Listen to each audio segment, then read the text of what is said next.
ఏమమ్మా ఏం వండుతున్నావు?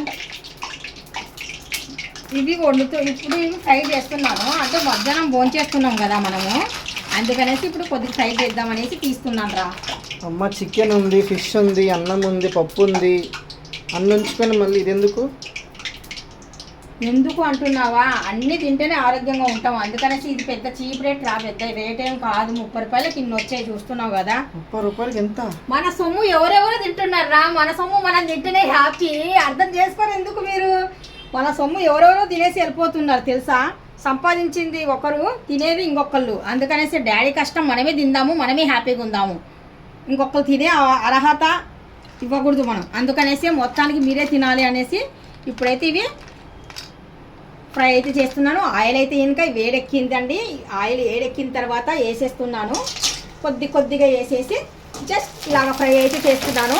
30 రూపాయలకి 40 రూపాయలకి మనం చూసుకుంటే డబ్బులన్నీ బయటికి వెళ్ళిపోతున్నాయి. అర్థం అవుతుందా నీకు? మనం 20కి 30కి చూసుకుంటున్నావా? ఆ ప్యాకెట్ ఎంత రా? ప్యాకెట్ ఎంత? 30 రూపాయలు. నువ్వు నాతో పాటు వచ్చావు కదా, ఎంత? 30 రూపీస్. మరి 30 రూపీస్కి నువ్వు చూసుకుంటున్నావు కదా. లక్షలు బయటికి వెళ్ళిపోతున్నాయి, బయట దారి పట్టుకొని వెళ్ళిపోతున్నాయి తెలుసా. నాన్న చేసే కష్టము బయటికి వెళ్ళిపోతుంటే మనకు చూస్తూ అలా ఉండిపోకూడదు మనము. అందుకనేసే డాడీ చేతితో కష్టం చేస్తున్నాడు కదా, డాడీ సొమ్ము మనమే తిందాం, మనమే ఎంజాయ్ చేద్దాము. ఇంకొకళ్ళకి అర్హత ఉండకూడదు. చూస్తున్నారా? వేడి ఆయిల్లో ఇలాగ వాడిగా వేస్తుంటే ఇంకా చక్కగా అందరు ఫ్యామిలీతో తినేయవచ్చు. ఫుడ్ దగ్గర మాత్రం ఏ మాత్రము మీరు కంజూస్ అనేది చూపించకండి. మీ ఫ్యామిలీ మెంబర్స్కి మీరే తినండి, ఎంజాయ్ చేయండి. బయటి వాళ్ళని ఎప్పుడు నమ్మకండి. బయట వాళ్ళే ఎప్పుడైనా కానీ సరే.